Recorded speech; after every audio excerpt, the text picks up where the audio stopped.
I don't care if it calls for a recorded vote. That's great. That's not my problem. Quorum being present, the Committee on Foreign Affairs will come to order. Committee's meeting today for consideration of H.R. 6349, Preventing Adversaries from Developing Critical Capabilities Act, H.R. 533, Promoting a Resolution to the Tibet-China Conflict Act, H.R. 2766, the Uyghur Policy Act of 2023, H.R. 5375, Strengthening the Quad Act, H.R. 1103, Hong Kong Economic and Trade Office Certification Act, and H.R. 5532, Russia-North Korea Cooperation Sanctions Act. Chair announces that any requests for recorded votes may be rolled. He may recess the committee at any point without objections so ordered. Pursuant to House rules, I request that members have the opportunity to submit views for any committee report that may be produced on any of today's measures. Without objection, so ordered. Pursuant to notice, I now call up H.R. 6349, Preventing Adversaries from Developing Critical Capabilities Act. The bill was circulated in advance, and the clerk shall designate the bill. H.R. 6349, to prohibit or require notification with respect to certain activities of United States persons involving countries of concern and for other purposes. Be it enacted by the Senate and House of Representatives. Without objection, the first reading is dispensed with. The bill is considered read and open to amendment at any point. I now recognize myself for a statement in support of the bill. We are facing a generational threat from the Chinese Communist Party. Make no mistake, the Chinese Communist Party is preparing to fight a war over Taiwan.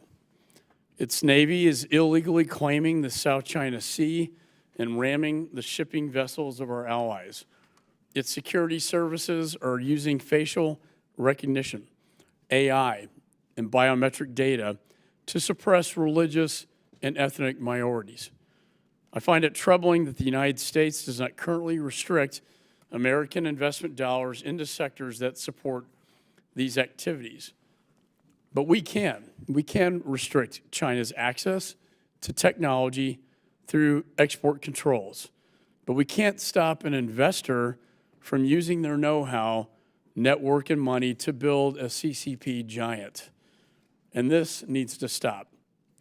Today, we will pass the strongest bill to counter the CCP that I've seen in my tenure on this committee and in Congress.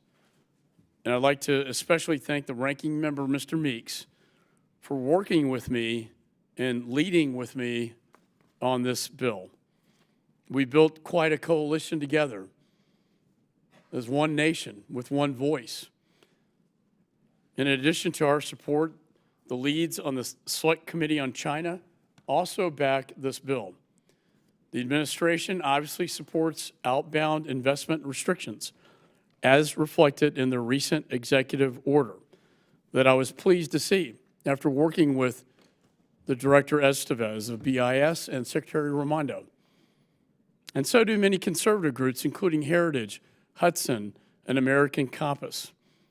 But I know one group that really hates this bill, and that's the Chinese Communist Party.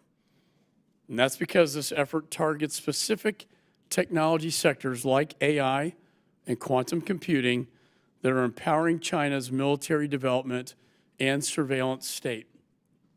The sector-based forward-looking approach is the path forward. We've seen time and again the shortcomings of targeting companies one by one. They simply change the names of their companies. That backwards-looking process has failed and only strengthened the CCP. Our approach, on the other hand, is comprehensive and preventative. We know that in these high-tech dual-use sectors, more U.S. investment only harms national security. Whether it's $1 or $1 billion, U.S. investors should not be involved in these high-tech areas that will shape and define the future. What we have here is truly a bipartisan piece of legislation that should be expedited immediately to the House floor. Indeed, this type of forward-looking outbound framework is supported by nearly every senator. My dear friend, Senator Cornyn, has a similar bill which got over 90 votes in the Senate. And it may not be allowed to pass on the National Defense Authorization Bill, but we will pass it out of this committee, and we will pass it out on the House floor, and we will send it to the Senate, and they will pass it, and it will be signed into law by the President of the United States. For it seems like nearly the entirety of Congress, Republicans and Democrats, agree that U.S. dollars and investment shouldn't be supporting the CCP's development of critical technologies. The time now calls for bold, new ideas instead of old, failed approaches. Today, I urge my colleagues to vote in favor of this measure to take the steps necessary to maintain the global balance of power. With that, the chair now recognizes the ranking member, Mr. Meeks. Thank you, Mr. Chairman. And I strongly support this measure, and I'm proud to be co-leading it with Chairman McCaul. Our staffs have worked tirelessly together for several weeks to carefully draft and negotiate this bill. And I am so pleased that we were able to reach an agreement on such significant legislation. This has been a completely bipartisan effort. And I again thank Chairman McCaul for his partnership to address a critical challenge. American dollars should not fund the development of critical technologies that could threaten our national security if acquired by our competitors. To deal with this threat, this past August, President Biden, for the first time, initiated a program to prohibit or require notifications for certain outbound financial investments by the United States persons into the semiconductor, quantum, and artificial intelligence sectors in China. And since President Biden issued his executive order, the administration indicated it could most effectively start and implement such a program if it was codified in law. Now, there have been several bipartisan, bicameral efforts in recent years, for example, by Senators Casey and Cornyn, and by Representatives DeLauro and Pascal, among others, to establish an outbound investment program. But our bill, H.R. 6349, builds on these efforts by codifying the Biden executive order and enhancing the program and regulations already being developed by the administration. What we did, we incorporated administration's feedback to make the bill stronger. Importantly, we've authorized resources and provided hiring authority to ensure that the administration has the resources and staff needed to get this program running quickly and effectively. We've also ensured that violations of outbound restrictions can be enforced through penalties. And we closed loopholes that would prevent U.S. companies from evading restrictions through their subsidiaries abroad. Finally, we've built upon the executive order in two other critical ways. First, we've expanded the outbound restrictions beyond the People's Republic of China, Hong Kong, and Macau to cover Iran, North Korea, and Russia. Second, we have added hypersonics and high-performance computing to the covered sectors to ensure that we are maximizing the protection of our national security, which is front and center for us. And as a member of the Financial Services Committee also, I've long supported U.S. leadership in open, global financial markets. We need to ensure that Americans are engaging in these markets, but this engagement should be done in such a way that does not harm our national security. H.R. 6349 will safeguard our security and sustain U.S. global leadership through limited guardrails and transparency regarding major investments abroad by Americans. And so I close by saying thank you to the chairman again, thank you to the majority staff for working in a way that we could speak again with one voice on this serious matter of defense for our country and security for our country. It is the way things ought to be. I strongly support this bill, and I urge all of my colleagues to do the same, and I yield back. Gentleman yields. Let me echo that sentiment that I want to thank the staff as well for working so well together. I think this could be the strongest countering China bill ever passed by the Congress. And with that, is there any further discussion on the bill? Mr. Barr is recognized. I thank the chairman for recognition. I thank him for his patriotic dedication to ensuring that Americans are not unwittingly investing in the Chinese entities that harm our own national security. I want to thank the ranking member also for joining in this very important effort. As a member of both this committee and the House Financial Services Committee, we've also passed legislation in the Financial Services Committee to address this issue. My bill, H.R. 760, the Chinese Military Surveillance Companies Sanctions Act, is all-inclusive. My legislation would impose full blocking sanctions on any defense sector entity in China, including Chinese military and industrial complex companies such as Huawei, Hikvision, SMIC, and SenseTime.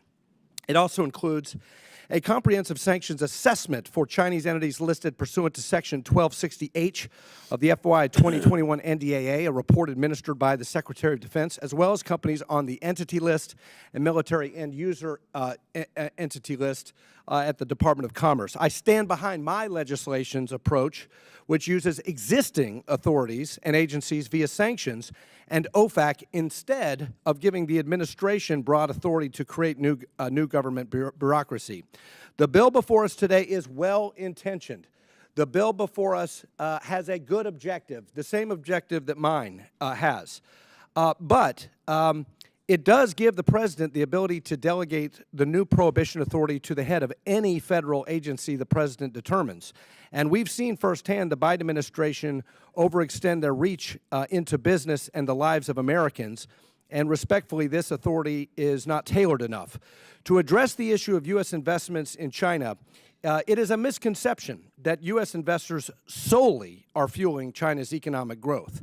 There is a problem here, and the chairman's bill and the ranking member's bill seeks to get at it, and I appreciate that. But under Xi's dictatorship, China has attacked Western investment as a threat to the CCP's hold. As a result, foreign direct investment in China is negative for the first time on record, and U.S. venture capital in the country has reached a 10-year low. Far from craving foreign financing, China is the world's largest exporter of capital, which has powered the Belt and Road Initiative and made Beijing the largest official creditor in the world. Its foreign exchange reserves may now reach $6 trillion, double what analysts previously thought. Untailored broad prohibitions would have the unintended consequence of limiting Americans' control, influence, and intelligence gathering in Chinese technology companies. That's not what we want. Think of it this way. The U.S. screens Chinese investments into Silicon Valley startups through the Committee on Foreign Investment in the United States. No one in the CCP is proposing an outbound investment regime that would block Chinese nationals from taking over America's technology innovators. The CCP is brutal, but it is not moronic. It is therefore unclear why the U.S. would want to prevent Americans from going abroad to pry open the world's most opaque major economy. We want Americans on the boards of Chinese companies spreading Western standards and complying with U.S. laws. And so we've got to be careful here. Since China is in no way dependent on U.S. capital alone from U.S. investors, the only way to undermine its military companies is by cutting off revenues and technology, which is the advantage of sanctions. Moreover, unlike unilateral investment measures, sanctions compliance and coordination with friends in the G7 and beyond amplify their impact. Sanctions have a multilateral effect. Alternatively, if the goal of this legislation is simply to target know-how, then U.S. export controls already prohibit knowledge transfer abroad, often in cooperation with our allies. Anyone who claims there's a gap in government authorities doesn't know how the authorities exist, or they find sanctions and export controls too hawkish on China. There's no better example of the effectiveness of sanctions than the Treasury Department's response to H.R. 760. The Treasury Department is concerned that the potential consequences for China from this bill could be quote-unquote catastrophic. Instead, it's opting for an investment notification approach through EO 14105, not unlike requirements of an outbound regime. So the sanctions approach is actually the tough approach. OFAC is the toughest approach, and I stand ready to support strong and effective action that strengthens the U.S. competitive edge against China. I think the chairman's effort is a noble and good one, and this is a very important piece of legislation. I'm glad that the chairman and the ranking member are engaging in this. They've been all along, and this is a patriotic dedication to getting at a problem that we need to get at. And so I appreciate the chairman's work on this. And I encourage all members in all of the committees of jurisdiction, especially Financial Services Committee and this committee and the China Select Committee on which I serve as well, to collaborate going forward and to get a solution and get everybody on the same page, because we all want the same objective here. With that, I yield back, Mr. Chairman. Gentleman yields. Let me echo the same sentiment. I would very much, as we have, I anticipate this will pass out of committee, and I would like to continue working with you, sir, to see if there are ways to reconcile the two bills coming out of both this committee and financial services. But I do want to state what this bill does not do. It does not create a bureaucracy. It does not create a CFIUS structure. It simply bars sectors from investing, that being AI, quantum, hypersonics, and semiconductors. All four of those sectors go straight into the Chinese military apparatus. Sanctions, the company can merely change their name, and then it's no longer effective. But if we bar wholesale sectors, we're blocking all national security-related investments in China. That's why Heritage Action said House Republicans should be supporting, not blocking, investment curbs on China, which your bill does as well. And I look forward to working with you. This bill has tremendous support on both sides of the aisle, but also from the most conservative groups. And the people I respect the most, people like Secretary Pompeo and National Security Advisor O'Brien, who I worked with in the prior administration, and his deputy, Pottinger, Secretary Wilbur Ross. This is one of the top recommendations in the China task force that I chaired. And I'm proud that we finally have brought it to fruition to be marked up by this committee. And we can't take no action on this.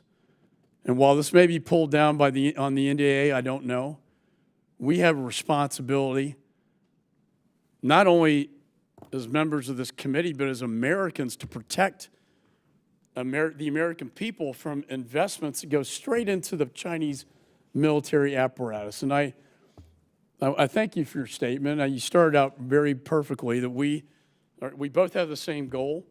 We have the same desire and intent. We may have a different means to get there. And I look forward to working with you as we look towards a bill that can go to the floor where we have consensus. I'll yield. Yield. Would gentlemen yield? Just a real additional question, because I know the chairman shares this sentiment, that this effort is very important because we do need to take defensive actions, whether it's this bill or an OFAC sanctions approach, which could have agility to change and adapt to name changes. But I know the chairman agrees with me that it's not just about defensive measures. It's also about being the best version of ourselves. This is an economic competition with the PRC and the CCP, which means we have an advantage. The advantage that we have is that we are a free market capitalist economy, and they are a closed, central planning-oriented communist country. That is their Achilles heel.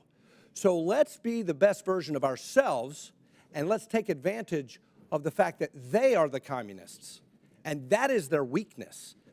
And our offensive move is to make sure that we remain a country committed to free market principles. And with that, I yield. Gentleman yields, and I'd be remiss if I didn't say congratulations on the new baby. We're all very happy for you. Is there any further discussion on the bill? There being no further discussion on the bill, the committee will move to consideration of amendments. Does any member wish to offer an amendment? Okay. There being no amendments, I move that the committee report H.R. 6349 to the House with a favorable recommendation. All those in favor signify by saying aye. Aye. All those opposed signify by saying no. In the opinion of the chair, the ayes have it, and the motion is agreed to. And without objection, the motion to reconsider is laid on the table. Staff is authorized to make any technical and conforming changes. Pursuant to notice, I now call up H.R. 533, promoting a resolution to the Tibet-China Conflict Act. The bill was circulated in advance, and the clerk shall designate the bill. H.R. 533, to amend the Tibetan Policy Act of 2002, to modify certain provisions of that act, be it enacted by the Senate and the House of Representatives of the United States of America in Congress assembled, Section 1, short title. This act may be cited as the promoting of resolution to the Tibetan-China Conflict Act. Section 2, findings. Without objection, first reading is dispensed with. The bill is considered read and open to amendment at any point. Without objection, the Meeks Amendment, number 50, in the nature of a substitute circulated to members in advance, shall be considered as read and will be treated as original text for purposes of the amendment. I now recognize myself in support of this bill. First of all, I want to thank those who have attended that represent the great Tibetan people, the nation that's been oppressed for so many years by the Chinese Communist Party. We welcome you, and we're so glad that we've come to this great day where this committee will pass and move out of this committee this Tibetan resolution that will go to the House floor, pass, and I predict will pass the Senate and be signed into law. And thank you so much for being here. The world is no stranger to the CCP's aggression and excessive claims, and nobody knows that more than the Tibetan people. From ramming Philippine boats to killing Australian servicemen to claiming ownership over Taiwan, the CCP seeks to dominate the entire Indo-Pacific. The CCP has a long and violent record of oppression against the people of Tibet. In October of 1950, Chinese communist troops annexed Tibet, killing tens of thousands of Tibetans and monks. The CCP's ongoing oppression of the people of Tibet ultimately forced the Dalai Lama to flee to India. This persecution has continued to this day. Just last week, the CCP released a white paper on its policies in Tibet. In this document, the party doubles down on its oppression and crackdown on the religious and economic freedom of Tibetan people. Some of the actions taken by the CCP include setting up boarding schools to, quote, re-educate Tibetan children, clamping down on the use of Tibetan language, restricting movement of Tibetans, and even attempting to insert themselves into the secession of the Dalai Lama. Well, thank God the Dalai Lama said that the new Dalai Lama, who will be reborn, will not be born in China. This white paper demonstrates the need for this bill, and I'm proud to have co-introduced it with Representative McGovern. The promoting a resolution to the Tibetan-China Dispute Act helps Tibetans in two major ways. First, it pushes back against CCP propaganda about the history of Tibet. The United States has never accepted that, quote, Tibet was part of China since ancient times, unquote, as the CCP falsely claims. This legislation clarifies U.S. policy, highlights the unique language, religion, and culture of the Tibetan people, and directs U.S. diplomacy to push back against CCP propaganda. Additionally, it ensures Tibetans have a say in their own future, not the CCP. This bill stresses the need for a dialogue between the CCP and the democratically elected leaders of Tibet. Any resolution must include the wishes and the voice of the Tibetan people. Tibetans are a democracy-loving people who wish to practice their own religion freely and have their own wishes and desires acknowledged, as we do in the United States of America. The freedoms that we enjoy, we want to be enjoyed by the people of Tibet. So I'm proud to have played a very small role, in part, in supporting this dream for the Tibetan people. I want to thank you for being here today. I hope you can be here when it passes on the House floor. I encourage you to relay my best wishes to the Dalai Lama, and I encourage all my colleagues to push back against the crackdown of religious and ethnic minorities like the Tibetan people and vote in favor of this bill.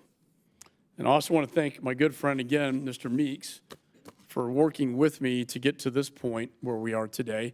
And with that, I recognize the ranking member, Mr. Meeks.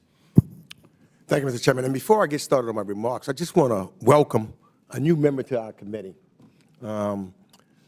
Gabe Amo from Rhode Island, won a special election and has been here. This is his first full committee meeting. He is an individual that is going to add a lot to our committee in the same spirit of what we work in a bipartisan way. He comes well-equipped. He'll sit on all of the subcommittees of which David Cicilline, his predecessor, sat on previously. And I think that you'll find that he will be a huge addition to our committee and working together. And so, Gabe, welcome to the House Foreign Affairs Committee.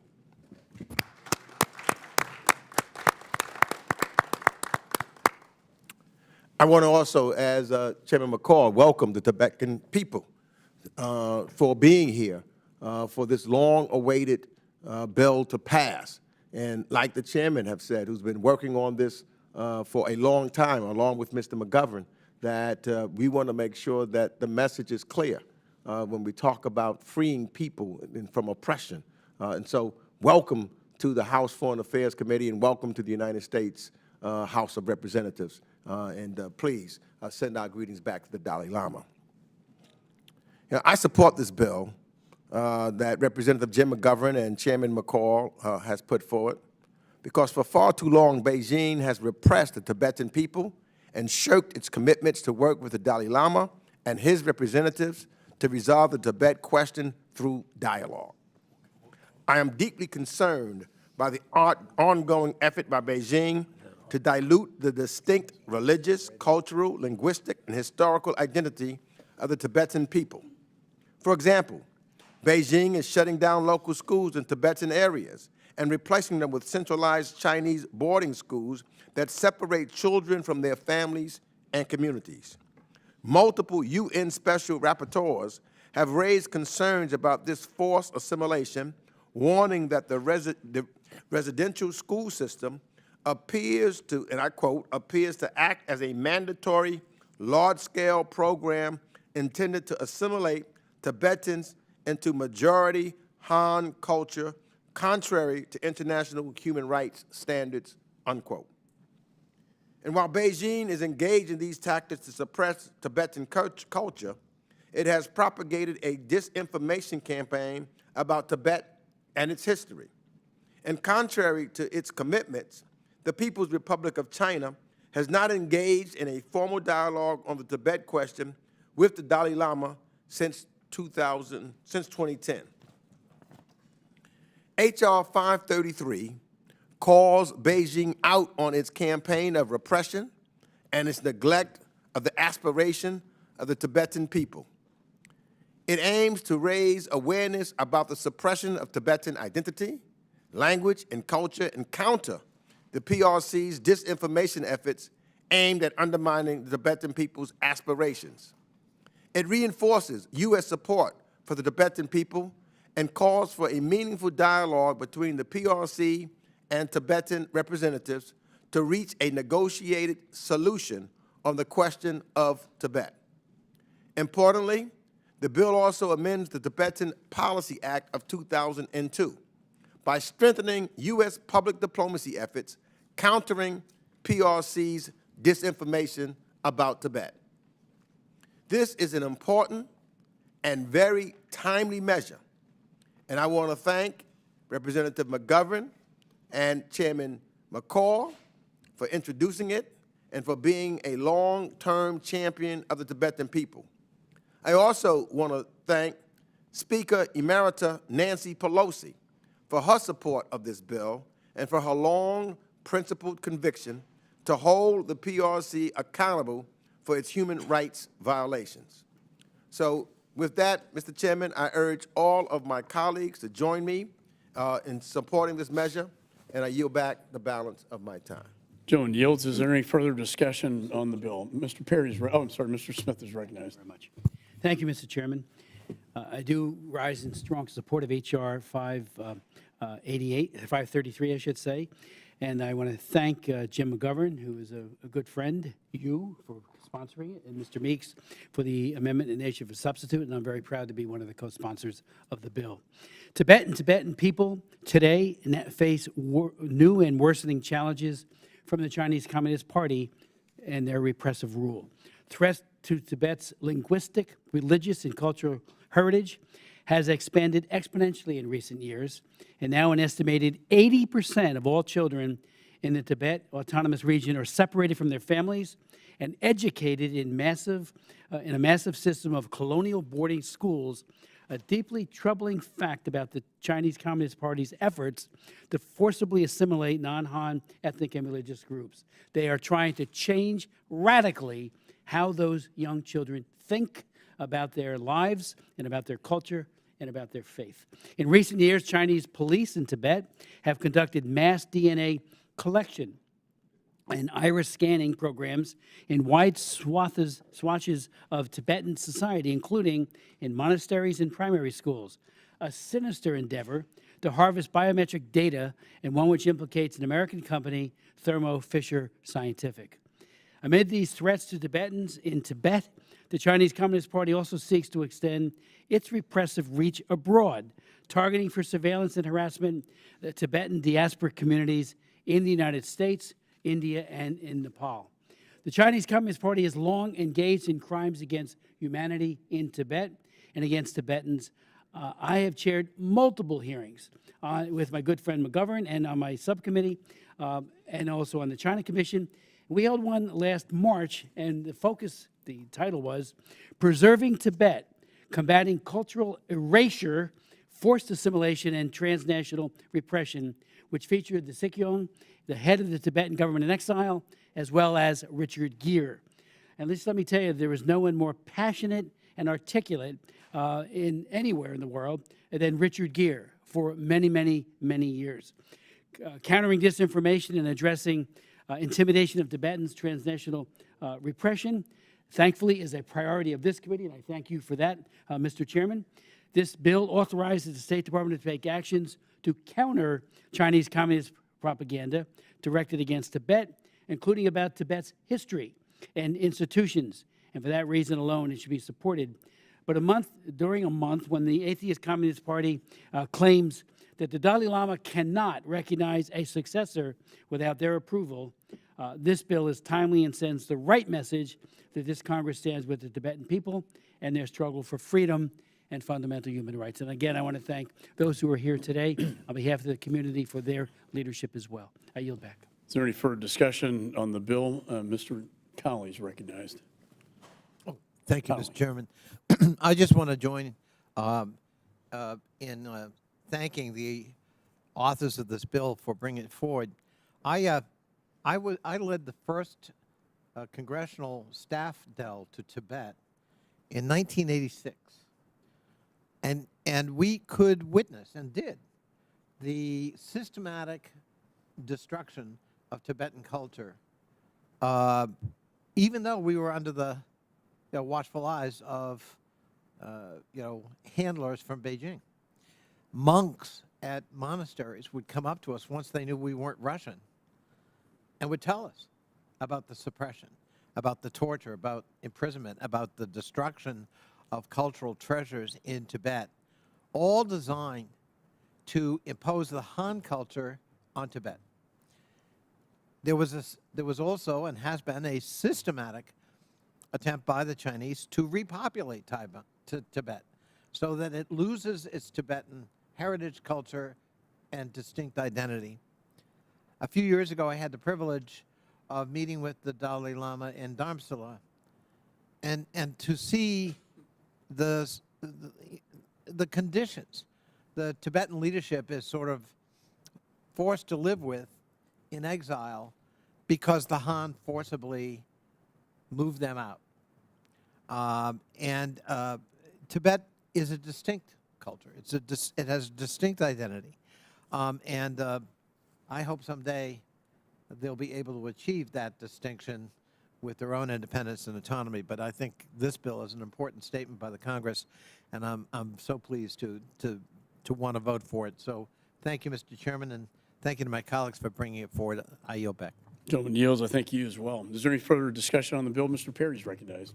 I thank the chairman and thank the look, miracles never cease.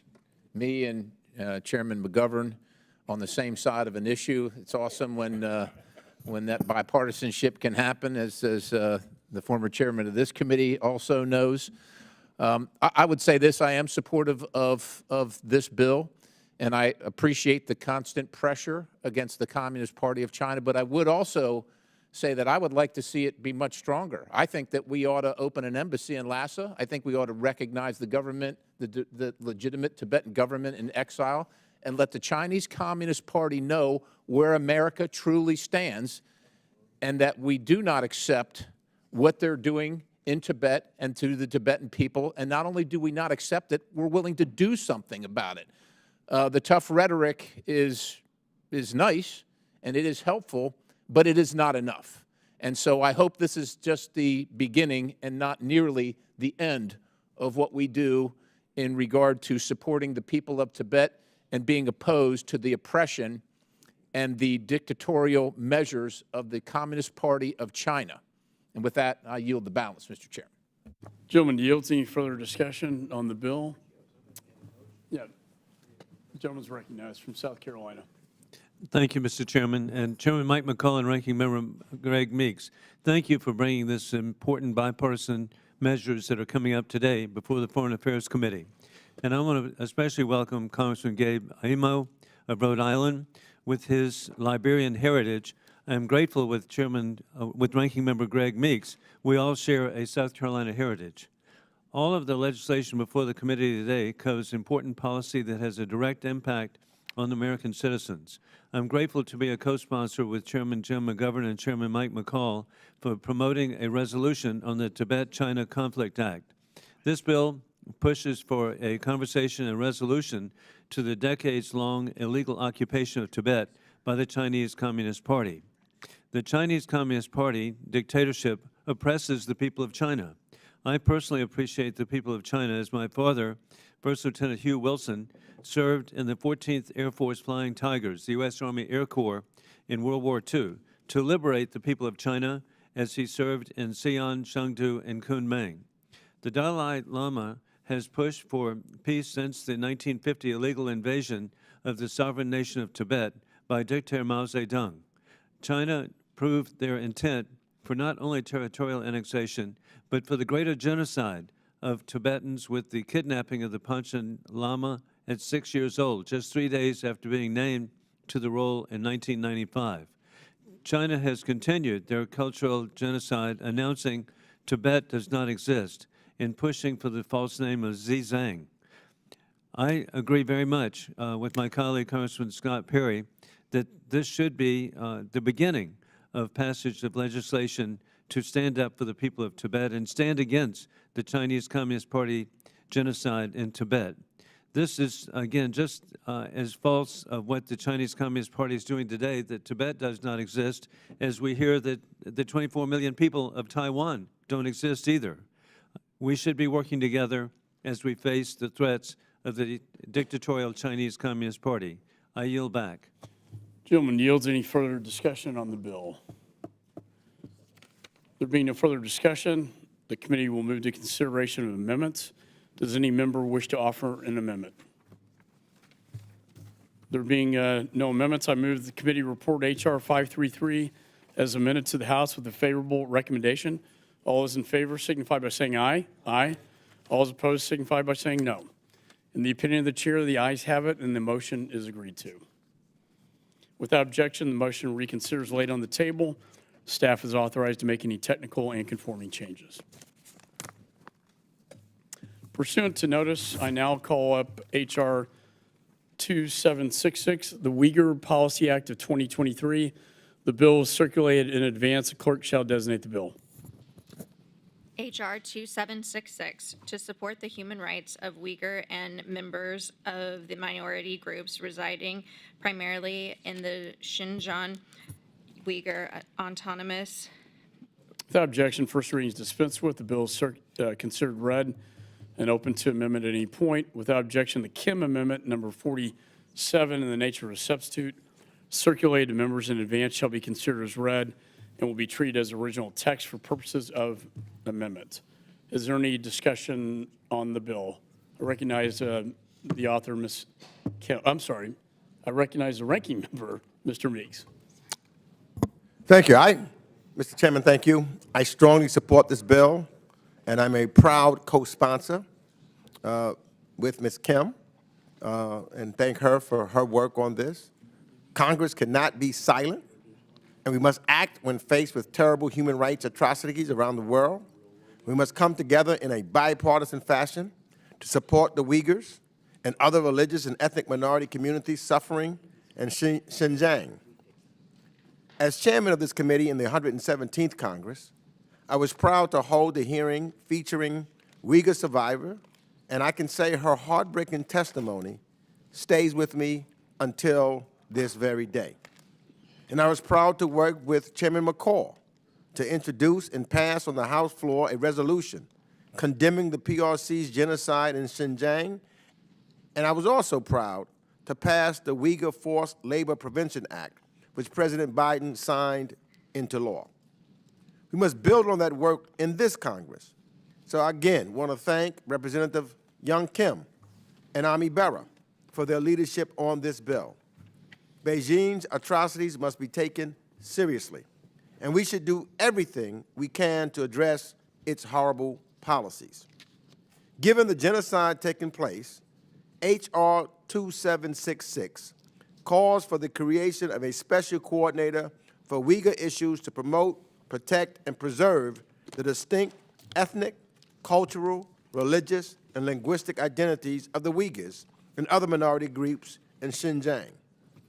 It also aims to ensure that the State Department and our diplomats have the tools they need to enhance our diplomatic efforts and programs in support of those suffering under Beijing's repression in Xinjiang.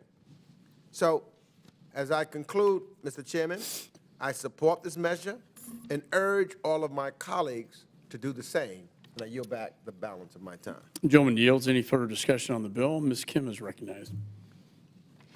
Thank you, Chairman McCaul and Ranking Member Mix, for holding today's markup and for bringing up my legislation, H.R. 2766, the Uyghur Policy Act, for consideration today. I also want to thank the Ranking Member of the Indo-Pacific Subcommittee, Ami Bera, for partnering with me on this bipartisan legislation once again. This bill passed with overwhelming bipartisan support last Congress. The People's Republic of China continues to deny carrying on genocide against the Uyghurs and other ethnic minorities in the Xinjiang Uyghur Autonomous Region, despite widely verified reports of forced sterilization, forced labor, brainwashing, and gang rape in detention camps. Unfortunately, this is not an issue that we can solve in the short time. Xi Jinping has shown no interest in working with the United States on human rights issues. Instead, the CCP cracks down on dissidents who draw attention to this genocide, even dissidents and Uyghurs living in the United States. The Uyghur Policy Act addresses several shortcomings in our existing policy regarding this genocide happening in Xinjiang. It authorizes the State Department to appoint a special coordinator on Uyghur policy issues, which will consolidate the State Department's diplomatic strategy so department-wide resources are better coordinated to respond to the Uyghur genocide. H.R. 2766 also directs the State Department to provide Uyghur language instruction at the Foreign Service Institute and station a Uyghur fluent officer at Mission China locations. This will enable our missions to show up and respond more effectively. This bill also authorizes support for Uyghur human rights activists and directs the U.S. Agency for Global Media to disseminate news and information regarding Uyghur genocide. We must leverage soft power to combat the CCP's massive misinformation campaign about the crimes against humanity it is carrying out in Xinjiang and garner international support for Uyghurs and other ethnic minorities. Time is not on our side. Every day, the CCP gets closer to achieving its goal of wiping out Uyghur people and its culture. The time to act is now.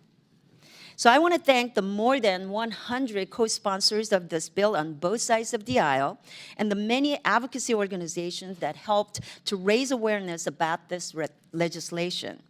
I also want to thank Ranking Member Mix for working with me to ensure that we bring up an agreeable text. Thank you, and I urge my colleagues to support the ANS, and I yield the balance of my time. Generally yields. Any further discussion on the bill? Ms. Wild is recognized. Thank you, Mr. Chairman. I rise in strong support of H.R. 2766, and I'm proud to be a co-sponsor. Ensuring that our country stands for fundamental rights and dignity around the world really should not be a partisan issue, and I am proud that Republicans and Democrats have been so united in standing up for the Uyghur people in the face of the horrific persecution that they continue to face. Under Democratic and Republican chairs alike, this committee has worked with both the previous administration and the current administration to articulate the need for a clear and consistent position on this issue. As the representative of a district which counts constituents whose families have been directly affected by the barbaric tactics employed by the Chinese state to oppress communities in Xinjiang based on their faith and ethnic origin, I understand that this is not an issue that is just some bargaining chip in the global competition between the United States and China. It is deeply personal, and the lives of 1 million innocent people are hanging in the balance. Despite our best efforts in this chamber, much of the international community remains unwilling to stand up to the PRC and to speak out forcefully with actions, not just words, in opposition to these crimes against humanity. And while the previous and current administrations have both taken strong actions in defense of the Uyghur people, a great deal of work remains to be done. This past August, on the one-year anniversary of the report by the UN Office of the High Commissioner for Human Rights that documented many of the violations committed against the Uyghur people and which the PRC attempted to censor, Amnesty International's Deputy Regional Director for China spoke out against much of the international community's inaction. She said, rather than urgently acting on the report's findings of serious violations of international law in China, the international community, including important components of the UN itself, has shied away from the kind of resolute steps needed to advance justice, truth, and reparation for victims. I echo that statement. The world cannot remain silent when faced with the suffering of so many. I urge my colleagues to join me in supporting this legislation so that we can pass it on the floor of the House of Representatives and send an unequivocal message to the world, and that we will stand and will continue to stand in solidarity with the Uyghur people and all of those who are being persecuted by the PRC. Thank you, Mr. Chairman. I yield back. Generally yields. Any further discussion on the bill? Mr. Smith is recognized. Thank you, Mr. Chairman. First, let me thank Chairwoman Young Kim for authoring this very, very important bill, the Uyghur Policy Act of 2023. Thank you for your leadership on this. It's very, very much needed. The bill supplements, as I think many of us know, both the Uyghur Human Rights Policy Act passed in the last Congress and the Uyghur Forced Labor Prevention Act, for which I was the lead Republican co-sponsor. I would note parenthetically, on April 18th, I chaired an oversight hearing of the China Commission looking at the Uyghur Forced Labor Act, and the administration, I think, is trying to do its level best, but there are many, many challenges because even with the rebuttable presumption provision of that law, the Chinese Communist Party is finding ways to circumvent it using the de minimis language in the law and other ways to get goods here that are being made in the concentration camps by Uyghurs and others in Xinjiang. It is important that we call on the government of the People's Republic of China and to call this for what it is. It is a genocide, and Ms. Kim's bill does just that. It also would create a special coordinator for Uyghurs issues at the State Department, something that I have long advocated for and even tried to pass when I sponsored an amendment to Chairman Meek's bill, the Eagle Act. I had an amendment that would have established a special envoy. Sadly, that bill did not become law, but I appreciate his efforts on that bill in the previous Congresses. So thank you, Mr. Chairman. Xi Jinping, as we all know, the other night in San Francisco met with business leaders who paid $2,000 a plate for the opportunity to eat with someone responsible for a past, ongoing, and it looks like it's not going to, in any time soon, end genocide. We know there's something, there's a recording of him saying, and I've used it on the floor, when he said, "Show no mercy to the Uyghurs. Kill them, co-opt them, force them into labor camps, but show no mercy." Forced abortion, forced sterilization, and a whole host of other human rights abuses are being committed right up into this very moment, and yet these business leaders are paying mega dollars to, they gave him 2 standing ovations. He ought to be at The Hague for crimes against humanity and for genocide being prosecuted, not being feted the way he was. We cannot allow U.S. businesses to continue doing that, but this bill, again, will accelerate our efforts as a Congress, as a government, to try to mitigate the harm that's being suffered each and every day by these wonderful people in Xinjiang. Yield back. Gentleman yields. Any further discussion on the bill? There being no further discussion of the bill, the committee will move to consideration of amendments. Does any member wish to offer an amendment? Mr. Waltz is recognized. Mr. Chairman, I have an amendment at the desk. The clerk shall distribute the amendment.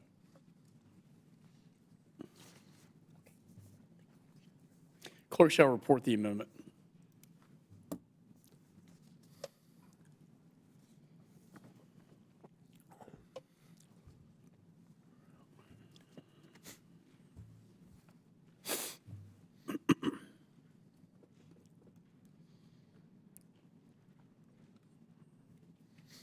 The clerk shall report the amendment.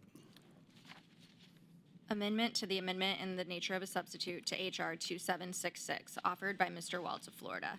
Page 6, line 13, strike including and insert including. Page 6, line 13, strike Epker asset and all that follows through the end of the paragraph and insert the following.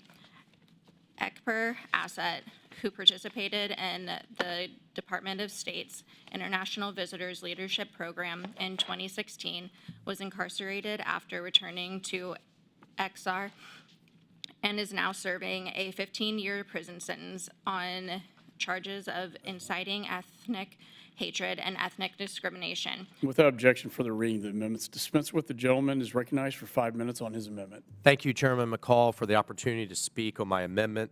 I strongly support the underlying bill introduced by Representative Kim, and I thank her for her leadership on, both of you for your leadership on this important issue. And I certainly second Representative Smith's comments on the shameful and frankly disgusting behavior by our business leaders, literally bowing at the feet of a genocidal dictator and paying to do it.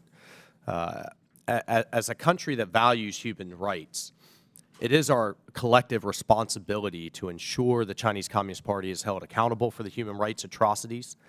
It is, as we speak today, committing against the Uyghur population. The world must understand that millions of Uyghurs and other Muslim minorities in Xinjiang are being wrongfully detained, sent to concentration camps, forced into labor, gang raped, tortured, sterilized, and brainwashed as part of the Chinese Communist Party's attempts to ethnically cleanse their country. As we craft our foreign policy to hold the Chinese Communist Party accountable for these inhumane actions and seek to end this genocide, it is imperative that we as U.S. leaders continue to speak the names of those wrongfully detained. We must highlight their cases, we must put a spotlight on them, and call for their expedited release. My amendment does just that. This amendment is a simple yet important one, and that in addition to specifically calling for the release of Ekpar Assat, as written in the underlying bill, this amendment would include the names of 2 additional Uyghurs wrongfully detained in Xinjiang, Dr. Gulshan Abbas and Camille Wyatt. Dr. Abbas is a retired medical doctor and Uyghur who was wrongfully detained in Xinjiang on September 11th, 2018, and unjustly sentenced to 20 years in prison for no other reason than in retaliation for her sister's advocacy for Uyghur human rights. Dr. Abbas has more than 24 U.S. citizens as relatives currently living in the United States, including her daughters, Ziba Murat and Zamira Murat, who my office has personally worked with to advocate for their mother's release. Camille Wyatt is a university student in Uyghur who was wrongfully detained on December 12, 2022, after returning to Xinjiang while on break from studying in other parts of China. Camille's brother, Qusar Wyatt, is a Uyghur American currently living in the United States, and he too is a staunch Uyghur human rights advocate. This is a simple amendment that will put even more pressure on the CCP, again, by naming these individual cases and putting a spotlight on their wrongful detention, especially those who are family members of U.S. citizens. I urge my colleagues to support the amendment, and I yield back. Would my Mr. friend Chairman. yield? Would my friend yield? Well, is there any further discussion on the amendment? The chair recognizes Mr. Connolly. Okay. I don't need that much time, but I just wanted to thank my friend for his amendment. Happily support it, and I'm so glad he included the case of Dr. Abbas. Dr. Abbas has relatives in Virginia, including in my district. We have a robust Uyghur community, and we're very concerned about this. Senator Kaine of Virginia and myself wrote Secretary Blinken back in July about this case and about this, the number of Uyghurs who were detained, as my friend described. And I would ask unanimous consent, Mr. Chairman, that that letter of July 19th be entered into the record. Without objection, so I ordered. thank my friend, and I thank my friend for getting ready to yield. So, gentleman yields. Any further discussion on the amendment? Ms. Kim is recognized. Thank you, Mr. Chairman. I support Mr. Walt's amendment naming and sharing the stories of 2 additional individuals who are victims of the Uyghur genocide. And I wish that we could name all of the individuals who have suffered in Xinjiang at the hands of CCP, but I'm afraid that the list would be too long to fit into this one bill. But I would like to use this opportunity, though, to draw attention to the persecution of the families of reporters at Radio Free Asia face for reporting on the Uyghur genocide. As you know, RFA's work is critical to sharing the truth of what's happening in Xinjiang. And according to RFA, 6 US-based Uyghur journalists have family members in the PRC who are missing, jailed, or detained, and this number of individuals is estimated to be more than 50. Shorat Hasor has worked at RFA for 15 years. He has 2 brothers who were sent to a re-education camp along with their wives and children and a number of extended family members. Mama John Juma has reported for RFA's Uyghur service for 12 years. His 2 brothers were thrown in prison after being questioned by authorities about their connection to Mr. Juma. Gulchera Hoja has reported for RFA for 18 years. She estimates that up to 24 of her family members are being held in re-education camps. Ms. Hoja has also been the target of a CCP smear campaign against Uyghurs involved and abroad. Julio Kawashgari has reported for RFA for 20 years. His sister-in-law and his brother were taken into custody along with his cousins and nephews in 2017. And some of his family members have been released, but he still has brothers jailed. Asad Shalaimon has worked at RFA for 6 years. His 2 brothers, mother-in-law, and father-in-law were sent to a re-education camp. All of the previously mentioned reporters are U.S. citizens. In addition to these reporters, Korban Niaz is currently in the United States as an asylum seeker and has worked at RFA for 8 years. He has a brother who was arrested in 2017, and his 5-year sentence was extended to 15 years after he was supposed to be released in 2022. These cases of transnational repression show that these crimes against humanity are not confined to China's borders. The CCP targets American citizens who are brave enough to call out the CCP for this genocide. We must continue to raise awareness about this issue and garner international support for Uyghurs and other ethnic minorities in Xinjiang and abroad who are targeted by the CCP. Thank you, and I yield back. Generally yields. Any further discussion? Mr. Meeks is recognized. Yeah, let me just say that I strongly support this amendment also. The number of people who have suffered under the PRC's repression is staggering. But the scale of the tragedy in Xinjiang demands that we remember the individual human lives that have been oppressed, detained, separated from their loved ones, tortured, and made to suffer in many other ways. These individuals are too many to name in this one bill, as indicated by other members. But I wholeheartedly support this amendment by Representative Walz as a way to highlight a few more of the innocent individuals who have been wrongfully detained and held captive by the PRC. And with that, I yield back. Gentlemen, yield. Any further discussion on the amendment? I too support this amendment. There being no further discussion, the question now occurs on the amendment offered by Representative Walz, number 112. All those in favor signify by saying aye. Aye. Aye. All those opposed signify by saying no. In the opinion of the chair, the ayes have it, and the amendment is... Chairman, may I ask on the recorded vote on this one, please? On the amendment? No, not on the amendment, on the bill. Okay. The ayes have it, and the amendment is agreed to. Are there any further amendments? There being no further amendments, I move that the committee report H.R. 2766 as amended to the House with a favorable recommendation. All those in favor signify by saying aye. Aye. All those opposed signify by saying no. In the opinion of the chair, the ayes have it, and the motion is agreed to. Ms. Kim? Yes, I would like to ask for a recorded vote on Roll this call one. vote has been requested pursuant to the chair's previous announcement. This vote will be postponed.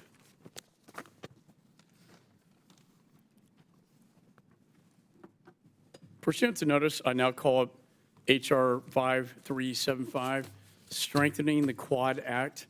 The bill is circulated in advance. The clerk shall designate the bill.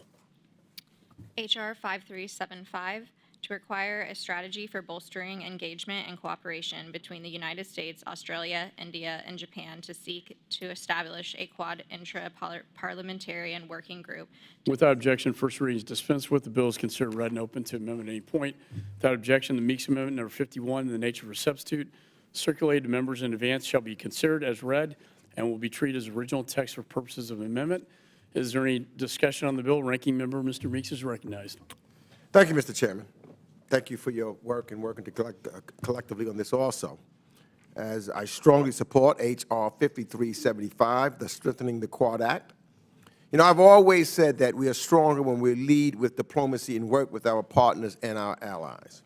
This is especially true in the Indo-Pacific region, where America's presence, engagement, and alliance systems has maintained peace and stability for decades. Today, as the world and the region undergo rapid strategic and economic changes, it is critical that the United States upgrade our diplomatic and development efforts to showcase the United States leadership and deliver for the region. And that's why I'm thankful to President Joe Biden for elevating the Quad to the leaders level and supercharging Quad diplomacy. In less than 3 years, the leaders of the United States, Japan, and Australia, and India have held 5 Quad Leaders Summits to chart cooperation to support the region's development, stability, and prosperity. As the Quad has evolved, it has expanded to new areas of cooperation. At the May 2023 Quad Leaders Summit in Hiroshima, the Quad nations agreed to enhance cooperation on infrastructure, investment, critical and emerging technologies, maritime issues, climate and energy, as well as other issues. And the Quad does so in ways that complement other multilateral groupings in the region, including ASEAN. The Quad is integral for a free and open Indo-Pacific, but it will only be successful if it has a clear, long-term strategy as well as political and institutional support in all four capitals. And this is why my bill calls for a Quad strategy that focuses on building democratic leadership in the region for the long term. But we need to maximize the Quad's effectiveness by making longer-term investments, engaging in sustained cooperation, and adapting our approach over time based on results. The strategy and report to Congress will allow successive administrations to chart long-term objectives and partner with Congress to best meet them. H.R. 5375 also calls for the creation of a Quad Intra-Parliamentary Working Group to facilitate engagement and cooperation among the legislative bodies of the four Quad democracies. Interparliamentary engagement would enhance legislative input and oversight and will help enhance the Quad's focus and effectiveness. It will also ensure that there is sustained support for the Quad in all four countries across political lines. Moreover, legislative input will also make it easier to adequately resource the Quad and equip it to deliver for the region. With an increasingly precarious and unstable Indo-Pacific region, the Quad is more important now than ever for upholding regional rules and helping maintain stability. This bill will ensure that the Quad is putting forward a positive and practical agenda for the region. And again, you know, in talking about having the parliamentarian engagement, it gives us the opportunity. And I know, Mr. Chairman, you and I have sat in on some of the dinners where we've had conversations and working together in that regards. And then also meeting and working with some of our colleagues in the parliaments of these other countries. It enhances us working together. It makes sure that no matter, you know, what administrations change or who the legislative branch is engaged also. So I thank you for your cooperation and working together. So I support this measure and urge all my colleagues to do the same. And I yield back. Gentleman yields. I fully support this measure. I believe it's important not only for the executive branch to communicate, but the respective parliaments and the Congress. Any further discussion on the bill? Mr. Chairman. Mr. Connolly is recognized. Thank you. I also am grateful for Mr. Meeks in bringing this forward, and I think it's about time Congress, in fact, take specific action with respect to the Quad. And I welcome this measure and gladly support it. I would note that for the Quad to be effective, we need partners who are making the serious investments in their own militaries to be a partner in the region. The Quad will not be effective if China has nothing to fear from it. And maybe the word respect is better than fear. And we had a hearing a few months ago where some of the weaknesses in Australia's military really were highlighted. And so some of our partners need to be making investments just like we've been making investments in their region and in our military. They need to reciprocate. They need to do it too, because this has to be the partnership. That's the whole point of the Quad. It's not a unilateral American action. So I would hope that when this bill becomes law, we can use this platform on the parliamentary level anyhow in encouraging our colleagues in the other members of the Quad to make those investments, to support those investments so that China understands what it has wrought. I thank my friend. I yield back. Yields. And let me just add, it appears that our AUKUS measure will likely pass in the National Defense Authorization Bill. I want to thank the ranking member for working with me to get to this point. And I think that, of course, as you know, is the UK and Australia, but the Quad really complements that effort in a strong way, and so that's why I strongly support this bill. Any further discussion on the bill? There being no further discussion of the bill, the committee will move to consideration of amendments. Does any member wish to offer an amendment? Get a roll call vote. Oh, We haven't done it. oh, we're on amendments. Yeah. Any amendments? There being no amendments, I move that the committee report H.R. 5375 as amended to the House with a favorable recommendation. All those in favor signify by saying aye. Aye. All those opposed signify by saying no. In the opinion of the chair, the ayes have it, and the motion is agreed to. Ask for a roll call vote. A roll call vote has been requested pursuant to chair's previous announcement. This vote will be postponed. Pursuant to notice, I now call up H.R. 1103, the Hong Kong Economic and Trade Office Certification Act. The bill was circulated in advance. The clerk shall designate the bill. H.R. 1103, to require the President to remove the extension of certain privileges, exemptions, and immunities to the Hong Kong Economic and Trade Offices if Hong Kong no longer enjoys a high degree of autonomy from the People's Republic of China, and for Without objection, first reading is dispensed with. The bill is considered read and open to amendment at any point. Any discussion on the bill? Mr. Smith is recognized. I do have an amendment in the issue of a substitute.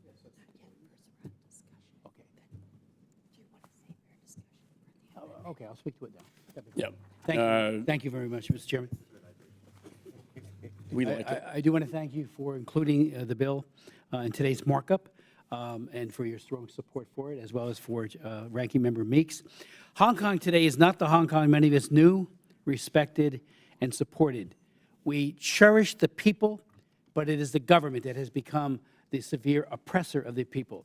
The promise of one country, two systems, whereby Hong Kong would keep its distinct social and legal system for 50 years, following the 1997 handover from Great Britain, has proven to be a fiction. The Basic Law has been trashed, and I would remind members that the Basic Law reads like our Bill of Rights. The rights enumerated there are amazing, and the people of Hong Kong enjoyed those rights. Sometimes they were abrogated, but they did enjoy them to a large extent until now. Also, the Sino-UK Treaty has been abrogated with impunity. You know, that was a treaty that is binding. And so that international law has been violated by Xi Jinping and the Hong Kong authorities. Again, it's all been done in plain sight. And some of the best and the brightest and the bravest are now languishing in prison, including people like Joshua Wong, Jimmy Lai. Jimmy Lai, what an amazing man. He could have left. He was a publisher, as we all know, was a newspaper man, and you know, now he's in prison, and he will probably spend the rest of his life there. We had a hearing in April, and we heard from Sebastian Lai, his son, articulate, strong, powerful, courageous, and he made the case like no other on behalf of the people of Hong Kong and, of course, for his father. And we have a situation where people just look askance and say, well, maybe we can do business again in Hong Kong. It has changed radically, and people who do business there, who happen to be Americans or corporate types, they better take notice, because at a twinkling of an eye, they can find themselves in a very, very bad situation. About 1,000 political prisoners, there's more than that, but these are people who are absolutely committed to nonviolence, who are being tortured by the Hong Kong police, and of course, all of this being promoted by Xi Jinping. The Hong Kong Economic and Trade Offices, or for short, HKETOs, were given the status akin to an embassy, and with privileges and immunities on the assumption that Hong Kong would retain, I say again, retain, a degree of autonomy from Communist China. They have now, however, become 3 additional hostile Chinese outposts in the United States. From these HKETOs, located in Washington, New York, and San Francisco, we have seen an extension of the PRC's long-arm transactional repression, including harassment of Hong Kong democracy advocates living in exile here in the United States. Anna Kwok, who's here with us today, and thank you for your extraordinary bravery. She's the executive director of the Hong Kong Democracy Council. She testified at our hearing of the China Commission, and she told us how her team was questioned, or the Chinese officials, the Quito officials, questioned her team, and there was one of the 8 democracy advocates of whom the Hong Kong government placed, she is one of them, a $1 million bounty for their return to face political persecution in Hong Kong. I mean, in the light of day, here they are operating in the United States. It is time that their doors be shuttered. We just saw the Asia-Pacific Economic Cooperation, or APEC, meeting conclude in San Francisco the week before last, where China had 2 votes, not 1, 2, its own and Hong Kong's. Hong Kong's financial minister, Paul Chan, was present at APEC, though thankfully Chief Executive John Lee, who has been sanctioned by the United States for his dismantling of democracy in Hong Kong, did not show up. But regardless of who was the front man, the reality is that Xi Jinping is calling the shots. And the notion that Hong Kong was an independent actor at this gathering is about as credible as the days of the Soviet Union, when it had 3 votes at the United Nations General Assembly, its own, plus that of Ukraine and Belarus, Soviet Socialist republics. Thus, the timeliness of moving this bill at this junction is that Congress is sending a message. We see through the charade.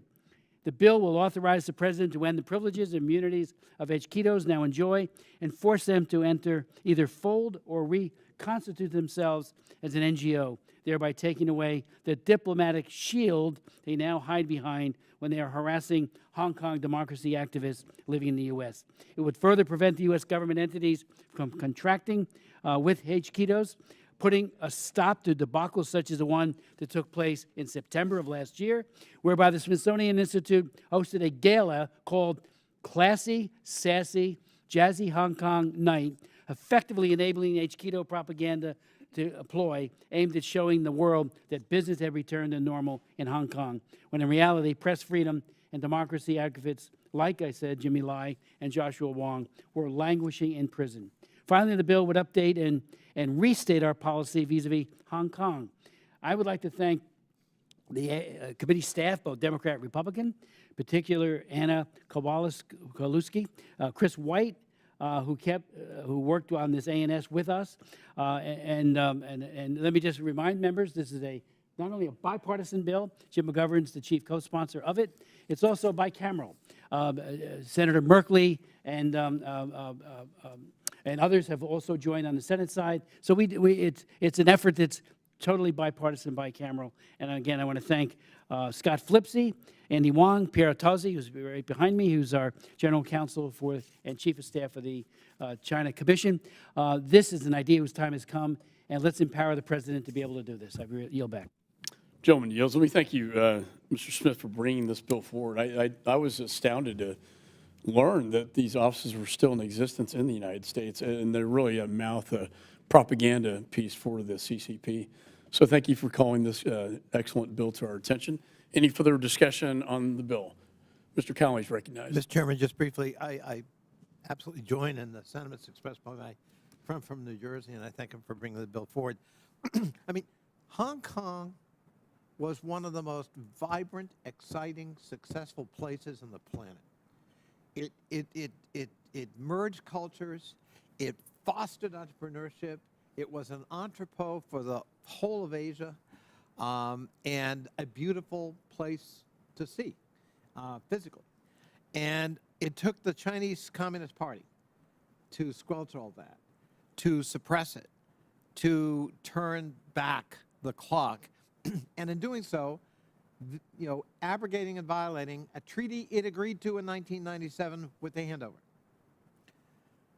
And China has no one to blame but itself with respect to Taiwanese alienation from the one China, two systems policy espoused previously that has been abrogated and abandoned today. Taiwan looks at what happened in Hong Kong as the exemplar, and it is not reassuring. And China has, as I said, no one to blame but itself for its own behavior. And I think we have to respond, and we have to keep Hong Kong in the spotlight because it is such a special place. And there are, we know from protests, we know from the courage my friend described of men and women who are in prison simply because they defend the freedom promised in the 1997 agreement. So I think that's an important step, and I hope this committee and I hope Congress will continue to keep Hong Kong in the forefront. Thank you. Gentleman yields. Any further discussion on the bill? There being no further discussion, are there any amendments? The committee will move to consideration of amendments. Does any member wish to offer an amendment? Mr. Smith is recognized. Mr. Chairman, I have an amendment in nature of a substitute. Clerk shall distribute the amendment.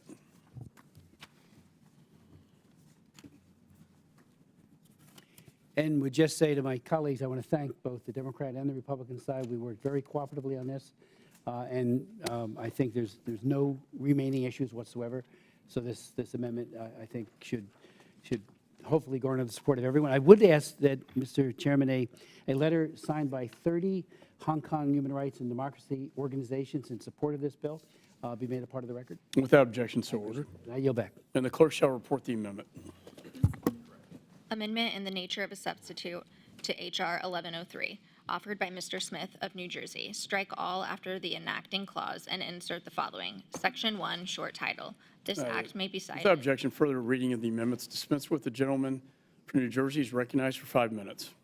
Mr. Chairman, I've stated, I think, the case. I yield back, and I just ask for support. Gentleman yields back. Any other members seek recognition? Mr. Meeks is recognized. Thank you, Mr. Chairman. I strongly support the ANS to the Hong Kong Economic and Trade Office Certification Act. The whole world has watched as Beijing undid the one country, two systems framework that guaranteed autonomy to Hong Kong.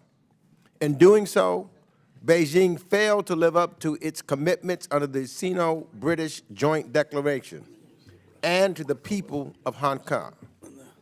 Since June 2020, China, through its draconian national security law, has essentially revoked Hong Kong's autonomy. We have seen authorities crack down on free speech, free press, and free association. Hong Kong courts are no longer independent. Some judicial cases are now tried in mainland China, while some trials are held behind closed doors. We've also seen intimidation and rampant digital surveillance of journalists and activists, and the arrest of anyone who dares to express their opposition to Beijing's repressive policies. According to the Hong Kong Democracy Council, as of last week, there were 1,732 political prisoners in the city. Under these circumstances, it is very hard to see Hong Kong as autonomous in any credible way. Currently, Hong Kong economic and trade offices operate as official representative offices of the Hong Kong Special Administrative Region, enjoying a series of privileges, exemptions, and immunities. The United States granted Hong Kong these privileges based on Hong Kong's distinct autonomous status. Given the rampant repression we've seen under the national security law, it makes sense to revisit whether Hong Kong officials should continue to retain such privileges. This bill calls on the President to determine whether such privileges should be extended or revoked. Hong Kong should only benefit from having a status distinct from China internationally if it is truly autonomous from the PRC at home. And so while I am generally supportive of this measure, I'm concerned that we could inadvertently be playing into Beijing's hand by helping shut the door on Hong Kong's return to autonomy. It is my hope that the majority would have accepted more of our suggested edits to address these concerns. If the Hong Kong economic and trade offices are eventually shut down, I hope this can be done in a way that doesn't help Beijing consolidate control over the political and economic governance and international relations of Hong Kong. But given the terrible state of human rights in Hong Kong and the blatant disregard for Hong Kong's autonomy by Beijing, I do support the ANS. And with that, I yield back the balance of my time. Thank you. Anybody else like to be heard? If not, there be no further discussion. Do any members wish to offer an amendment to the amendment in the nature of a substitute? If not, okay. There being no further amendments, the question now occurs on the amendment in the nature of a substitute offered by myself. All those in favor signify by saying aye. Aye. All those opposed signify by saying no. The ayes have it, and the amendment is agreed to. Okay. There be no further amendments. I move that the committee report H.R. 1103 as amended to the House with a favorable recommendation. All those in favor signify by saying aye. Aye. Aye. All those opposed signify by saying no. The legislation is agreed to. Now, in the opinion of the chair, the ayes have it and is agreed to. And I would ask for a roll call. Pursuant to the chair's previous announcement, this vote will be postponed. Anything else?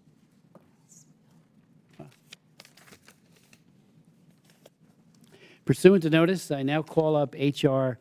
5532, the Russia-North Korea Cooperation Sanctions Act. The bill was circulated in advance. The clerk will designate the bill. H.R. 5532, to provide for the imposition of sanctions with respect to North Korea's support for Russia's illegal war in Ukraine, be it enacted by the Senate and House of Representatives of the United States of America. Without objection, the first reading is dispensed with, and the bill is considered as read and open to an amendment at any point. Is there any discussion on the bill? Mr. Chairman, Yes. would you like me to move the amendment, the ANS, now? Well, if we could just hold off. Of course. Mr. Wilson wanted, he's very late for a 1 minute on the floor, so then I'll go right to you. Chair recognizes. Hey, thank you, Mr. Chairman. I'm especially grateful to serve as co-lead on the NATO Parliamentary Assembly President Jerry Connolly's Russia-North Korea Cooperation Sanctions Act. This bill expands sanctions on North Korea and war criminal Putin as they reveal the new axis of evil. Putin's invasion of Ukraine is murderous, and North Korea should not provide munitions to war criminal Putin without consequences. Reports are of trained convoys from North Korean dictatorship to the oppressive Russian dictatorship of 155 millimeter artillery rounds to murder Ukrainian citizens. Dictator Kim has produced the world's largest inventory of artillery to intimidate Seoul and the people of South Korea, as the North Korean people actually starve themselves. Ukrainian victory will show how rule of law democracies prevail over dictators which preserve their rule by rule of gun, oppressing the people of Russia. North Korea dictator Kim Jong-un aspires to join Putin, the Iranian regime, and the Chinese Communist Party axis of evil, working to destroy freedom and democracy around the world. Kim is developing intercontinental ballistic missiles to attack Japan and America. As the only member of Congress serving today who has visited Pyongyang, I saw firsthand the brutal dictatorship oppressing the people of North Korea, threatening the thriving democracy of South Korea. In fact, the dictatorship in North Korea has reduced the per capita income of the citizens of North Korea to $967, as South Korea has a per capita income of over $30,000. Evil working to must be addressed. This bill ensures that the aspiring dictator Kim can neither profit nor aid and abet war criminal Putin's mass murder of innocent Ukrainians before he ever joins as a supplicant puppet in the axis of evil. I urge my colleagues to support this legislation and hold North Korea responsible for conspiring with war criminal Putin. I yield back. Gentleman yields back. There being no further discussion of the bill, the committee will move to consideration of amendments. Does any member wish to offer an amendment? Mr. Chairman, I have an amendment at the desk in the nature of a substitute. The chair will distribute the Connolly amendment in the nature of a substitute.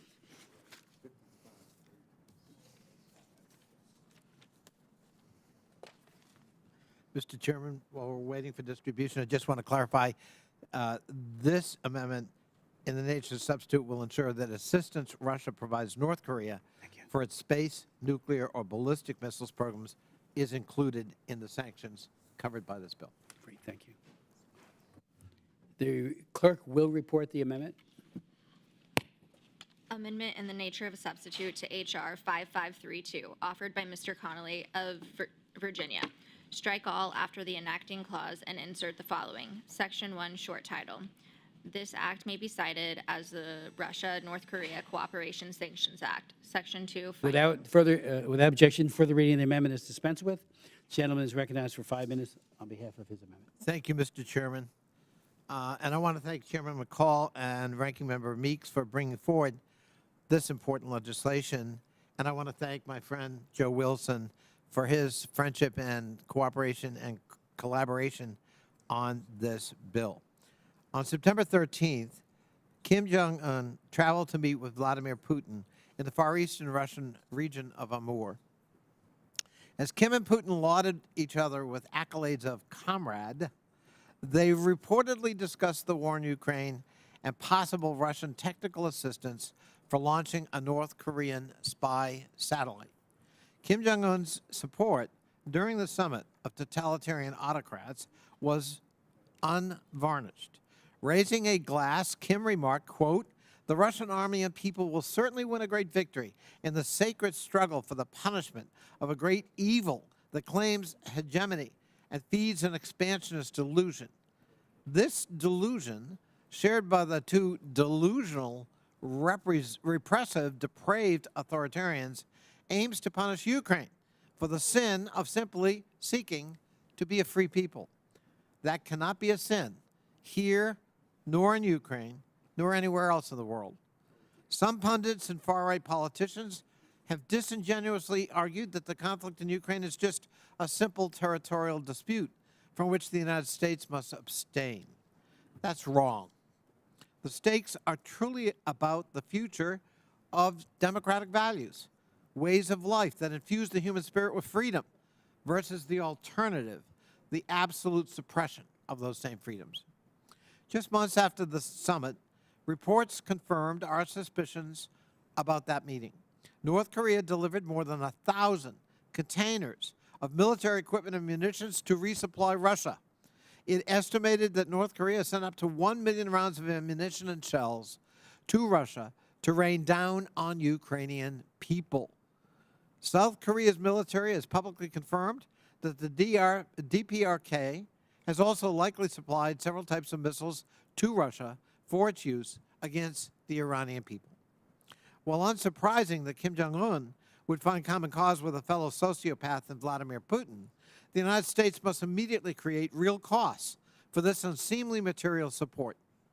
That's why I authored the North Korea-Russia Cooperation Sanctions Act, legislation that will require targeted economic and visa blocking sanctions to be implemented on any foreign person or entity that is responsible for or facilitates the transfer of, sale of arms or material support from North Korea to be used in Russia's depraved and illegal war in Ukraine. Not only do these arms shipments undermine peace and security in Europe on the footsteps of our NATO allies, they contravene United Nations Security Council Resolution 1874, which prohibits such arms trading with North Korea. The Biden administration has taken swift action to sanction 3 entities tied to the sanctions evasion network attempting to support arms deals between Russia and the Democratic People's Republic of Korea. The legislation would support those efforts and ensure the Departments of Treasury and State have the requisite authority, statutory authority, to do all we can to stymie such shipment of arms. Our efforts, if they're successful, could mean Ukrainian lives are saved on the battlefield. This bill expands the North Korea Sanctions and Policy Enhancement Act of 2016 to ensure that along with releasing all political prisoners, ceasing its censorship of peaceful political activity, and dismantling the nuclear, chemical, biological, and radiological weapons systems, North Korea must also halt material support for Russia's war in Ukraine. Of course, I was proud to support a humanitarian exception in the North Korean Sanctions and Policy Enhancement Act of 2016, and our legislation includes such an exception as well to ensure that the United States can continue to support the North Korean people and their aspirations for democracy, human rights, and basic dignity. On November 21, with the help of Russia, North Korea launched its first spy satellite, its third attempt after 2 failed previous tries. North Korea's state media has already claimed Kim Jong-un has received satellite images of the White House and the Pentagon. The Russian-North Korean Cooperation Sanctions Act imposes sanctions on any individual who is responsible for or facilitates the provision of economic assistance and technical support to the North Korean space, nuclear, or ballistic missile programs. There must be no equivocation in the response from the United States. People are dying in Ukraine as we speak for daring to embrace the democratic ideal we propound, we hold dear. We must not allow authoritarianism to extinguish the flame of that hope and that democracy in Ukraine or anywhere else. I urge my colleagues to support this legislation, and I yield back. Gentleman yields. Any other members seek recognition? Mr. Bear is recognized. Oh, sorry. Yeah, Mr. Bear. Thank you, Mr. Chairman. I want to thank my colleague and good friend from Virginia for his leadership on H.R. 5532, the Russia-North Korea Cooperation Sanctions Act. This bill is critical to ensuring that Russia and the DPRK's leadership partnership does not go unchecked, and I urge all my colleagues to vote for this.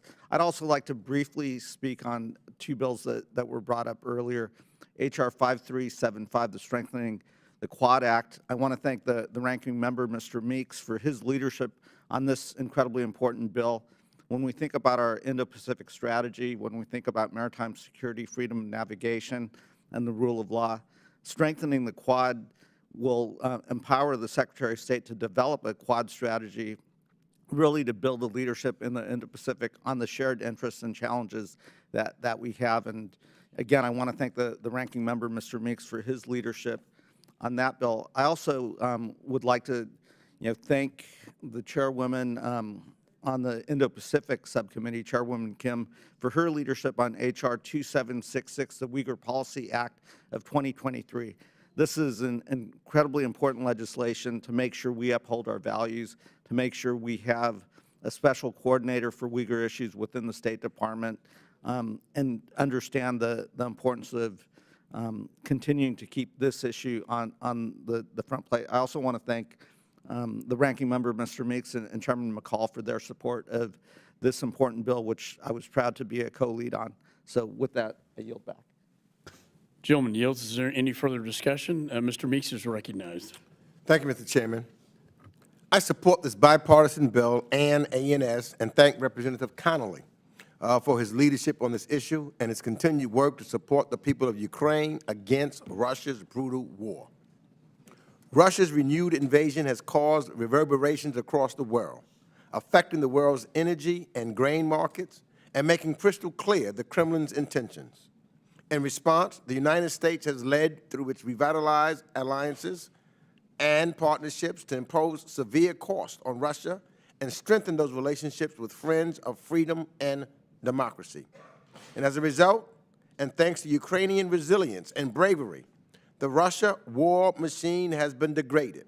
Russia can no longer count on its dwindling number of partners to fulfill its war demand, to find spare parts, and has been forced to look to other sources, notably North Korea.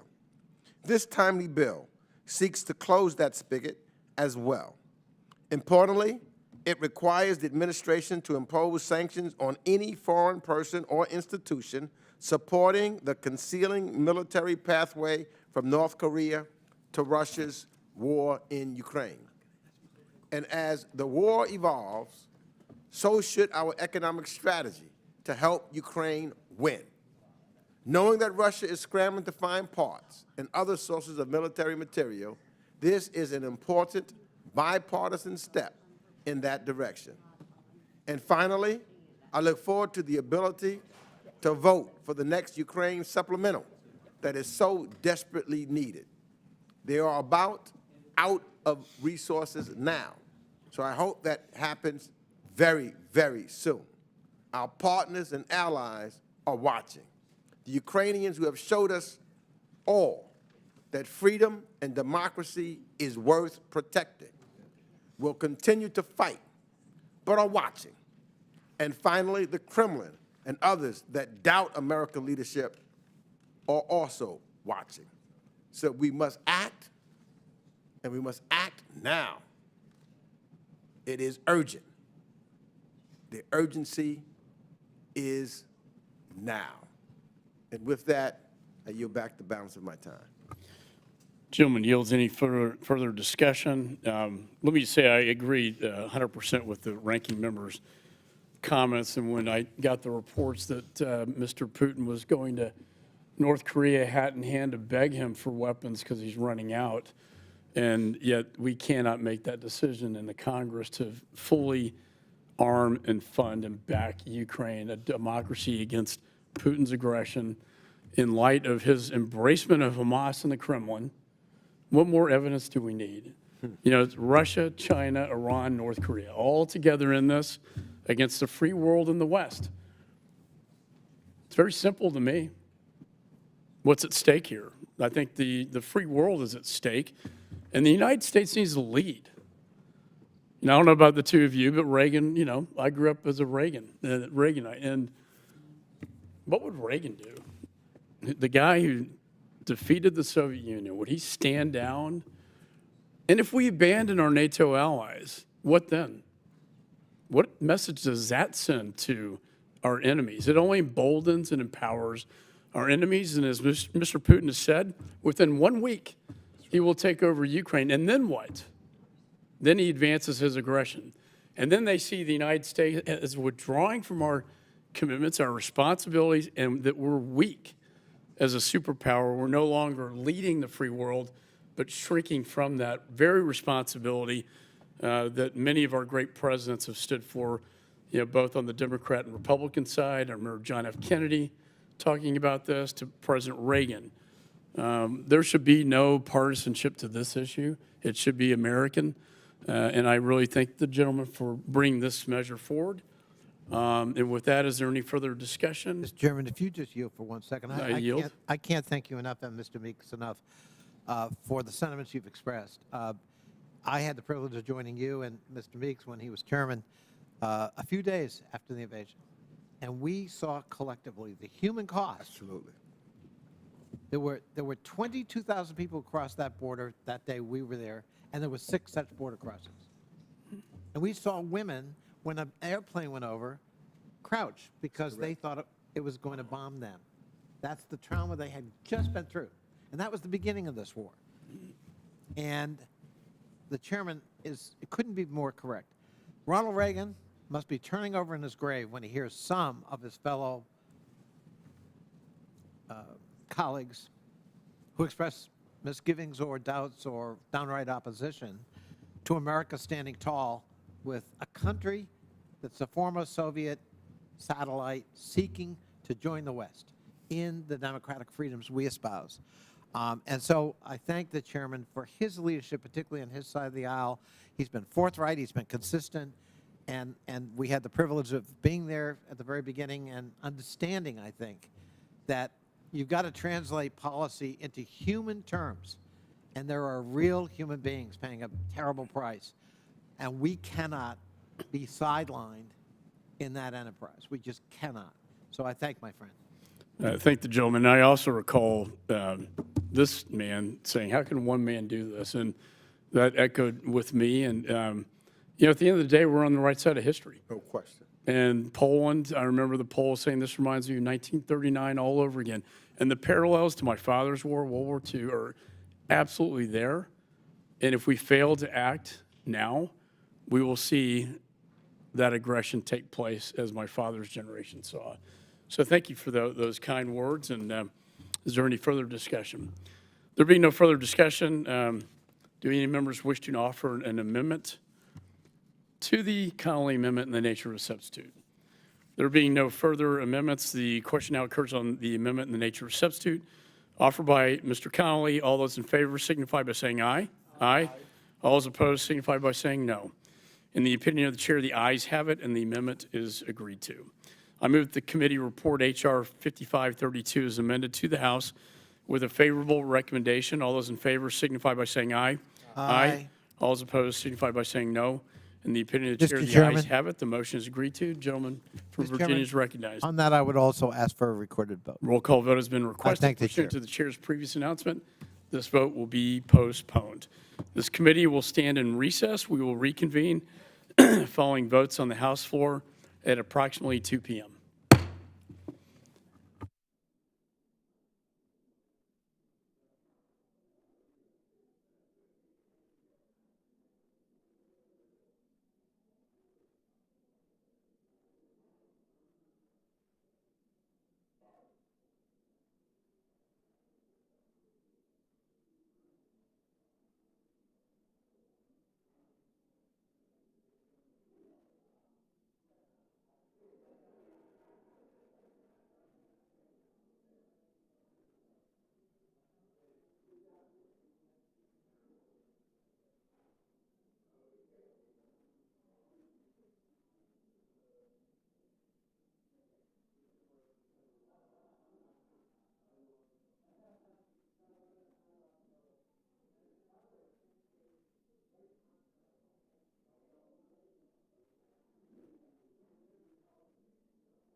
Committee will come to order. The committee postponed further proceedings on reporting H.R. 2766, the Uyghur Policy Act of 2023, as amended favorably to the House, on which the ayes prevailed by voice vote. Question now occurs on reporting the measure to the House with a favorable recommendation. Members will use the electronic voting system. The clerk will open the vote.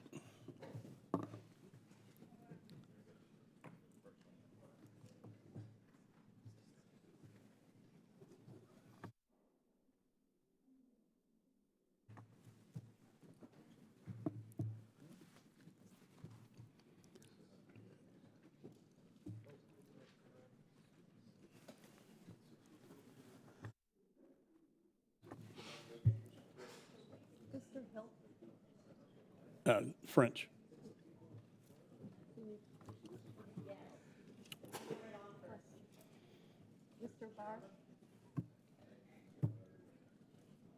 Good job. Yeah, I guess my guys are asleep at the wheel and you guys are on top of it. All right. Have all members voted? You don't know. Uh-oh, can we put the screen back up? Okay. Schneider. You got it? Okay, have all members voted? Does any member wish to record or change his vote? The clerk will close the vote and report the tally. On this vote, the ayes are 40, the noes are 0. The ayes have it. The motion is agreed to. Without objection, the motion reconsiders laid on the table.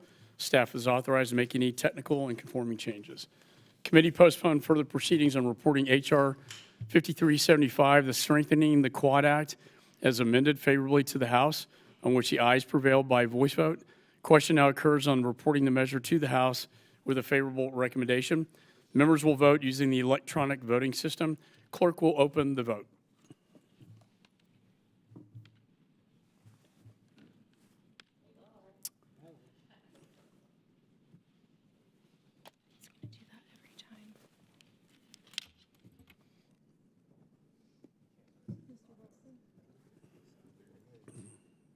Got it.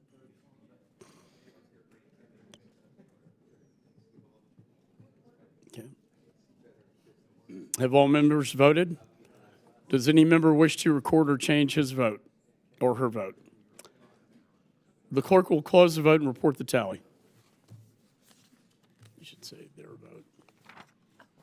On this vote, the ayes are 39, the noes are 0. The ayes have it. Motion is agreed to without objection. Motion reconsiders laid on the table. Staff is authorized to make any technical and conforming changes. Committee postponed further proceedings on reporting H.R. 1103, the Hong Kong Economic and Trade Office Certification Act, as amended favorably to the House, on which the ayes prevailed by voice vote. Question now occurs on reporting the measure to the House with a favorable recommendation. Members will use the electronic voting system. The clerk will open the vote.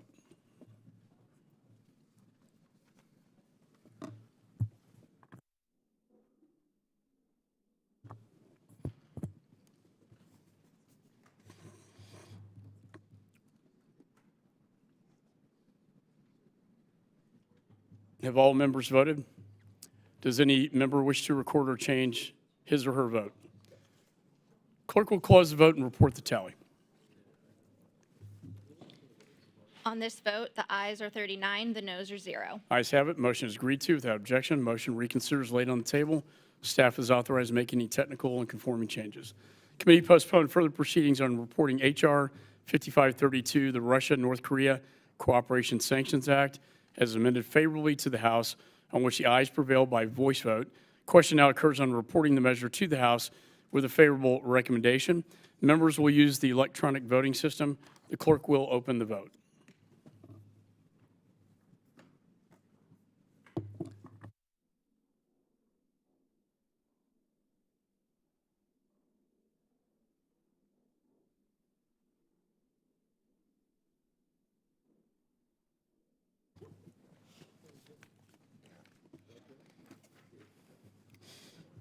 Okay. Have all members voted? Does any member wish to record or change their vote? The clerk will close the vote and report the tally. On this vote, the ayes are 40, the noes are 0. The ayes have it. The motion is agreed to without objection. Motion to reconsider. Laid on the table. Staff is authorized to make any technical and conforming changes. This concludes consideration of the measures noticed by the committee for today. I want to thank all members. There being no further business, committee stands adjourned. Underline your bill.